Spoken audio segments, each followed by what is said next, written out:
ये social media पर पूरा वायरल हो रहा है मैम। एक बात है कि मतलब कि पत्नी को मत पढ़ाओ, बेटी पढ़ाओ लेकिन पत्नी मत पढ़ाओ, इससे आपका क्या रहा है मैम? पहली चीज़ की तो बिल्कुल गलत है जी। पहले के ज़माने में तो शादियाँ बहुत कम उम्र में हो जाती थी। मतलब सफाई कर्मचारी मतलब क्या कहता है अपने वाइफ को पढ़ाता है और पढ़ा लिखा के पूरे मतलब मेहनत करता है और मेहनत करके मतलब कि ब्याज भी लेता है, लोन भी लेता है और ले करके अपने वाइफ को एसडीएम बनाता है और एसडीएम बन करके जब वो एसडीएम बनती है तो क्या कहता है वो किसी और के साथ इस उनका घटना के बाद कोई अपनी पत्नी को नहीं पढ़ाएगा, उसको आगे नहीं बढ़ाएगा। ऐसे बहुत सारे उदाहरण हैं, मेरे पास भी रोज आते हैं जिन्होंने अपनी पत्नी को पढ़ा लिखा के एक पद पे दिया है।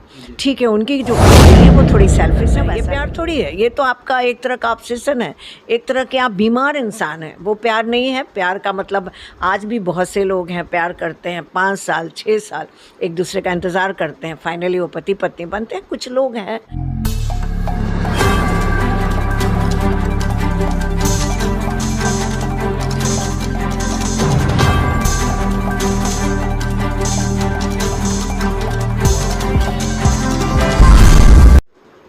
नमस्कार, मैं धनंजय सिंह। आज हम मौजूद हैं डॉक्टर बिंदा सिंह मैम के पास। क्लिनिकल साइकोलॉजी की डॉक्टर हैं, परिचय के मोहताज नहीं हैं, पूरे बिहार इंडिया के लमसम लोग जानते हैं। उन मैम से मैं रूबरू कराऊंगा और कुछ विषय पे बात करूंगा। लोग जो कहते हैं आज बहुत तेज़ी से वायरल हो रही है एक बात कि बेटी पढ़ाओ लेकिन वाइफ को मत पढ़ाओ, इस पर मैम का क्या राय है मैं उनसे बात करूँगा। और मोबाइल को लेकर के बच्चे डिप्रेशन में जा रहे हैं उस पर मैं बात करूँगा। नीट का एग्ज़ाम को लेकर मैं बात करूँगा कि नीट का एग्ज़ाम लोग दे रहे हैं, इसके बाद क्या कहता है रिजल्ट नहीं आता है तो डिप्रेशन में चले जाते हैं। मैं इस पे भी बात करूंगा और मैं इस पे भी बात करूंगा कि गार्जियन बच्चे को कहते हैं आईपीएस बनो, इंजीनियर बनो, डॉक्टर बनो, इस पे भी बात करूंगा मैम से। बहुत सारी चर्चा करूंगा मैम से अभी मैं, और डायरेक्ट में रूबरू कराना चाहूंगा मैम से। मैम आप तक 24 में आपका स्वागत है मैम। पहले जी नमस्कार। नमस्कार मैम। मैम एक जो आज अभी सोशल मीडिया पर पूरा वायरल हो रहा है मैम, एक बात है कि मतलब कि पत्नी को मत पढ़ाओ, बेटी पढ़ाओ लेकिन पत्नी मत पढ़ाओ, इससे आपका क्या रहा है मैम? पहले पहली चीज़ की तो बिल्कुल गलत है। जी। पहले के ज़माने में तो शादियाँ बहुत कम उम्र में हो जाती थी। पढ़ाते तो उसके पति थे, परिवार वाले पढ़ाते थे, और बहुत से ऐसा उदाहरण है। मैं खुद अपनी आधी पढ़ाई मैंने शादी के बाद की है और हस्बैंड का सपोर्ट मिला है। तो ये जो कहना कि बेटी पढ़ाओ और पत्नी नहीं पढ़ाओ, तो ये तो थोड़ा गलत है, क्योंकि ये मैसेज आपने जो कहा कि पत्नी को क्यों नहीं पढ़ाओ, मान लो कि घर में इसका रीज़न है मैम कि यूपी में एक मतलब सफाई कर्मचारी मतलब क्या कहता है अपने वाइफ को पढ़ाता है और पढ़ा लिखा के पूरे मतलब मेहनत करता है और मेहनत करके मतलब कि ब्याज भी लेता है, लोन भी लेता है और ले करके अपने वाइफ को एसडीएम बनाता है और एसडीएम बन करके जब वो एसडीएम बनती है तो क्या कहता है वो किसी और के साथ उनका अफेयर हो जाता है और वो कहती है हस्बैंड को तुम्हारे साथ हमको शर्म लगता है चलने में, तुम्हारे साथ हम नहीं रह सकते हैं, तुमको हम डिवोर्स दे रहे हैं। बताइए उसके दिल पे क्या गुजरता होगा? बिल्कुल गलत है। ये तो कोई भी पसंद नहीं करेगा, क्योंकि किसी की फीलिंग्स को हर्ट किया उन्होंने कि वो पूरी ईमानदारी से वो अपनी पत्नी को बढ़ाना। तो ये तो जो घटना है इसकी वजह से हम पूरी महिला समुदाय को हम बीच में नहीं ला सकते हैं, क्योंकि ऐसा नहीं है कि इस घटना के बाद कोई अपनी पत्नी को नहीं पढ़ाएगा, उसको आगे नहीं बढ़ाएगा। ऐसे बहुत सारे उदाहरण हैं, मेरे पास भी रोज आते हैं जिन्होंने अपनी पत्नी को पढ़ा लिखा के एक पद पे दिया है। ठीक है, उनकी जो कहानी है वो थोड़ी सेल्फिश है, वैसा नहीं होना चाहिए था, क्योंकि जो बंदा उसके लिए इतना मेहनत कर रहा था उसको थोड़ा तो इमोशन ज़रूर रहना चाहिए था। ठीक है, उनको अफेयर था या जो भी था, आपने जैसा कि बताया। गलत सही उनका अपना पर्सनल इशू है, इस पर हम कुछ नहीं कमेंट देना चाहते हैं, लेकिन एक बंदा जो उनके लिए इतना ज़्यादा करता तो उसके साथ अगर उन्होंने ऐसा किया तो एक तरह का चीटर हुई, और ये गलत है। कोई भी अगर मान लो आज को बच्चों को हम पढ़ाने के लिए कहीं बाहर भेजते हैं और बच्चा हमको माँ बाप कहने से इनकार कर देता है कि आप गरीब हैं, हम आपके पास नहीं आ सकते, ये तो बड़ी शर्म की बात है। संस्कार में कमी है और ये तो कोई भी पसंद नहीं करेगा। पर इसके लिए ये नहीं कह सकते हैं कि पत्नी को मत पढ़ाओ, ये बिल्कुल गलत है, क्योंकि बहुत सारी महिलाएं हैं जो आज ज़रूरत है उनको, उनके मैके में उनको कहा जाता है जाओ ससुराल जाओ, वही तुम्हारा घर है, वहीं से तुम्हारी अर्थी उठेगी। अब वहाँ भी नहीं कोई पढ़ाएगा तो जाएंगी कहाँ? इसलिए एक महिला को लेके हम अपनी सारी महिलाओं को उसके अंदर हम लाना नहीं पसंद करेंगे। हाँ, उनकी जो घटना हुई वो उस निंदनीय है, और उसके लिए थोड़ा जो उनके पति हैं उनके लिए थोड़ी परासहानुभूति जिसको कह सकते हैं हम है। और एक सवाल और है मैम कि बताइए, आजकल के बच्चे जो मोबाइल को लेकर के मतलब कि पूरा मोबाइल में लग जाते हैं और डिप्रेशन में चला जाते हैं, उस पर क्या राय है आपका मैम? देखिए आजकल तो हर घर में मोबाइल एडिक्शन हो गया है। बच्चों को क्यों बोले, माता पिता भी एडिक्ट हो चुके हैं, जिसको देखिए हाथ में मोबाइल रहता है। और स्वाभाविक सी बात है, जब बच्चे पढ़ाई नहीं करेंगे और ऐसे में तो फ्रस्ट्रेशन होगा ही। मान लो रिज़ल्ट नहीं कर पाए, पढ़ाई अच्छी नहीं करी, लास्ट मोमेंट में उनके पास टाइम नहीं था, तो फ्रस्ट्रेशन तो होना ही है, क्योंकि एक्सपेक्टेशन खुद का होता है, फैमिली का होता है, सोसाइटी का होता है। लेकिन किसने कहा कि मोबाइल एडिक्ट बनो? ये तो घर वाले को थोड़ा इसके लिए ये बहुत बड़ी समस्या है, जिसको बहुत गहराई से उसमें जाना होगा, क्योंकि माता पिता को भी सतर्क होना होगा कि आपका बच्चा कब लेता है। बचपन से देखिए, आप छोटे छोटे बच्चे को आप देखिए, किसी के घर में चले जाइए, रो रहा है मोबाइल दे दो, गेम खेलेगा। रो रहा है, खाना बनाना है, मोबाइल दे दो। और आप बैठे हुए, बच्चा पढ़ रहा है या नहीं पढ़ रहा है कोई मतलब नहीं, खुद आप रील देख रहे हैं। ऐसे में बच्चा क्या सीखता है? हम किसको दोष दें? हम तो उस एनवायरनमेंट को दोष देंगे, हम अपने परवरिश को दोष देंगे, इस माहौल को दोष देंगे जहाँ पर अब ऑनलाइन क्लासेस हो रहे हैं। बच्चों को ऑनलाइन क्लासेस में सारे गूगल से चेक करने। ऐसा क्यों भाई? अब जब कोविड ख़त्म हो गया है तो आप बच्चों को थोड़ा सा ऑनलाइन जैसे किताब से भी पढ़ने की आदत डालनी चाहिए। रिटन एबिलिटी उनकी ख़त्म हो गई है। जब लिखने की ही आदत नहीं है तो क्या लिखेंगे वो परीक्षा में? तो फ्रस्ट्रेशन तो होगा ही। मैम एक आप मानव चिकित्सक डॉक्टर हैं मैम, एक मतलब एक दूसरे का दिमाग को पढ़ लेती हैं। और मैं एक चीज़ बताना चाहूँगा, जो जैसे आप बोली आप कि मतलब बच्चे को मोबाइल नहीं देना चाहिए। अगर बच्चे को गार्जियन मोबाइल अगर देते हैं, उस कंडीशन में बच्चों के साथ आगे भविष्य में क्या हो सकता है बताइए? ये तो बहुत ही गलत है ना। आपको पढ़ने की उम्र में आप गेम खेल रहे हैं, हर का एक उम्र होता है ना। अगर मान लो आपके बच्चे की प्राथमिकता है आपके घर में, तो आप भी तो अपने आप पर अंकुश लगाएंगे ना। आप देखेंगे अगर आपका बच्चा पढ़ रहा है तो आप भी उस समय बैठिए। अगर आपका बच्चा खेल नहीं रहा है तो उसको खिलौना लाइए। आप ज़रूरी थोड़ी है कि आप उसके हाथ में मोबाइल देंगे, कल को उसको गेम की लत लग जाएगी तो आप गाली दीजिएगा कि मेरा बच्चा बिगड़ गया है। तो इसकी नौबत नहीं है। तो इसके लिए गार्जियन को तो सतर्क होना पड़ेगा। और हम सिर्फ ब्लेम क्यों करें बच्चों को? खुद को क्यों नहीं अंकुश लगाते हैं? आज कहीं किसी अस्पताल में, ऑफिस में, स्कूल में कहीं चले जाइए, आपको हर आदमी के हाथ में मोबाइल होगा। उसको कोई मतलब नहीं है कि अगला उसके पास बैठा है या नहीं बैठा है। तो ये तो बहुत तकलीफ़ वाली बात होगी। और एक चीज़ और सवाल है मैम कि नीट का एग्ज़ाम अभी जो बच्चे दिए हैं, और कितने बच्चे मतलब कि नीट का एग्ज़ाम क्वालिफाई नहीं कर पाए, वो डिप्रेशन में चले गए हैं और बोलते हैं सुसाइड कर लेंगे। उस बच्चों को आप क्या कहना चाहेंगे? देखिए, बच्चों से तो यही कहेंगे ना कि ये एग्ज़ाम में सफल नहीं होने का मतलब नहीं है कि ज़िंदगी ख़त्म होगी। आज बच्चे कितने क्षेत्रों में एकदम अलग कर रहे हैं। ठीक है, आपके घर वाले ने कहा कि आपको डॉक्टर ही बनना है, आपको ITN ही बनना है। अगर माँ बाप को भी देखना है कि आपका बच्चा क्या चाहता है, क्या उसकी क्षमता है। अगर क्षमता नहीं है तो उसको प्रेशर क्यों बना रहे हैं? अगर वो प्रेशर में पढ़ेगा तो इंटरेस्ट नहीं आएगा, इंटरेस्ट नहीं आएगा तो पढ़ेगा नहीं।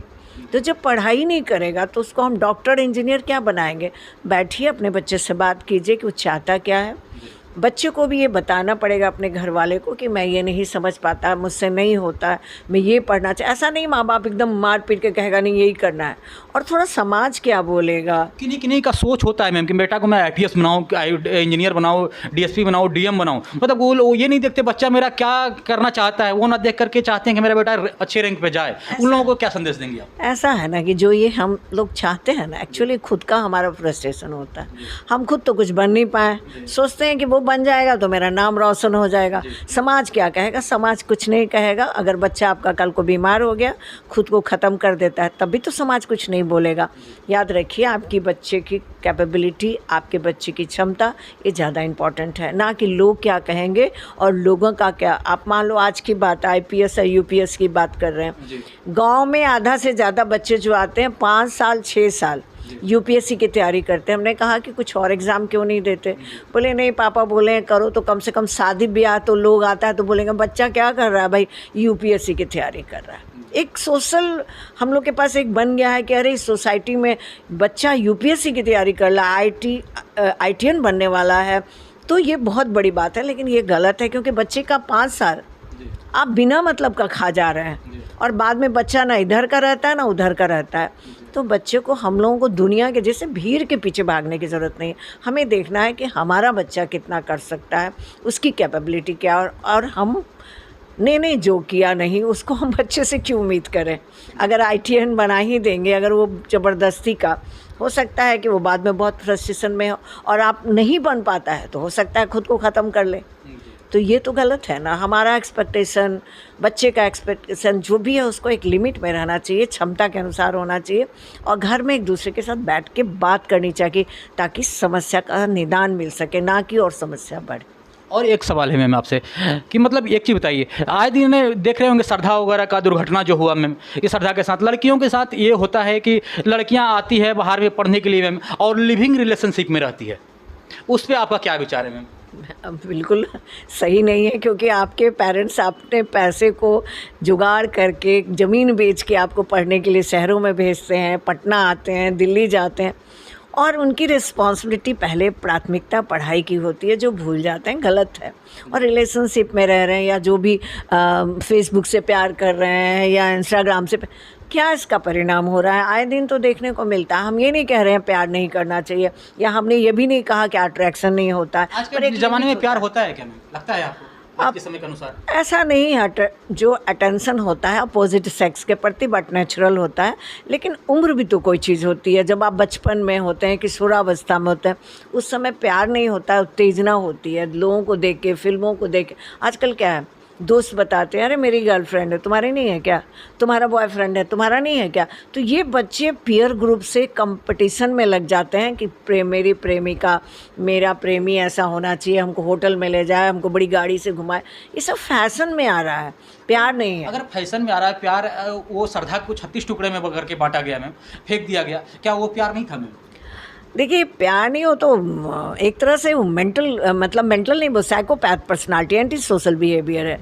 किसी को काट देना, मार देना, ये प्यार नहीं होता। प्यार नहीं होता, आप हट जाइए। प्यार करते हैं उसको छोड़ दीजिए, उसकी शादी हो जाती है अलग हो जाइए, उसके फ़ोटो को क्यों आप लोगों को सार्वजनिक कर रहे हैं? ये प्यार थोड़ी है, ये तो आपका एक तरह का ऑब्सेशन है, एक तरह के आप बीमार इंसान हैं। वो प्यार नहीं है। प्यार का मतलब आज भी बहुत से लोग हैं प्यार करते हैं 5 साल 6 साल एक दूसरे का इंतज़ार करते हैं, फाइनली वो पति पत्नी बनते हैं। कुछ लोग हैं, लेकिन कुछ लोग श्रद्धा वाले केस को अगर हम करें तो ज़्यादातर इस तरह के लोग भरे पड़े हैं जो प्यार के नाम पे लड़कियों को बेवकूफ़ बनाना, अपने साथ घुमाना फिराना। उस लड़कियों को आप क्या कहना चाहेंगे? लड़के को जी, लड़कियों को क्या बोलेंगे? लड़कों का तो नेचर ही यही होता है कि मोबाइल से देखा नहीं, लड़कियां मिल जानी चाहिए और सिंपल टारगेट है उनके पास। ठीक है, बिल्कुल आसानी से मिले चीज़ों को वो मिसयूज़ करें या करें, लड़कियों को कहेंगे। और वही घटना उनके बहन के साथ अगर हो तो तब क्या होगा मैम? तब तो मारकाट करने पे उतर जाएंगे। मैं तो सिर्फ लड़कियों से ये कहना चाहती हूँ कि आप लोग अपने कैरियर को पहले बनाइए, आत्मनिर्भर बनिए, ताकि आप अपने लिए खड़ी हो सकें, आप समाज के लिए खड़ी हो सकें। कि उस समाज में जहाँ की रोज़ इस तरह के, आपने श्रद्धा की बात करी, ऐसे समाज में बहुत से लोग हैं, पति भी होते हैं ऐसे, तो उनसे कटने के पहले अपनी इतना स्ट्रांग बन जाइए कि किसी को काटने की हिम्मत ना करें। लेकिन लड़कियाँ समझने को तैयार नहीं हैं, प्यार में इसी तरह पागल बन रही हैं। तो हम उन लोग से, अगर दोष दिया जाए तो लड़का का इसमें दोष रहता है मैम कि लड़की का दोष रहता है? देखिए दोनों का ही, हम एक को कैसे बोले। आप जहाँ रिस्पॉन्सिबिलिटी नहीं है, जहाँ अपनी फैमिली का मर्यादा नहीं है, जहाँ सामाजिक जो भी है उसको आप नहीं मान रहे, वो गलत है। हम पढ़ने के लिए आते हैं तो मेरी ड्यूटी पढ़ाई है, शादी हो जाएगी, किसकी शादी नहीं होती है? हम लोग तो पुराने ज़माने में कहते थे गधों की भी शादी हो जाती है। तो लेकिन यहाँ फैशन कहा ना, और एक इंटरनेट जो मिल गया है, इजी गोइंग, हर चीज़ निकाल के देख लेना। फेसबुक पे बॉयफ्रेंड बन जाना, फेसबुक से इंस्टाग्राम से आप शादी करने लगना, तो ये सब क्या है? बचकाना है। क्या परिणाम हो रहा है आप रोज़ देख रहे हैं। तो बस एक ही संदेश बच्चों से देखेंगे, पहले कैरियर बनाओ, चाहे लड़का हो या लड़की। फ्रस्ट्रेशन में मत आओ, अपनी क्षमता को देखो। और हाँ, कोई नशे का भी सेवन मत करो। अगर तुम सक्सेस नहीं होते तो इसका मतलब नहीं है कि तुम नशा करने लगो। गर्लफ्रेंड छोड़ के चली जाती है, तुम डिप्रेशन में आ जाओ। बॉयफ्रेंड छोड़ देता है, तुम एकदम मरने की बात करो, बिल्कुल नहीं।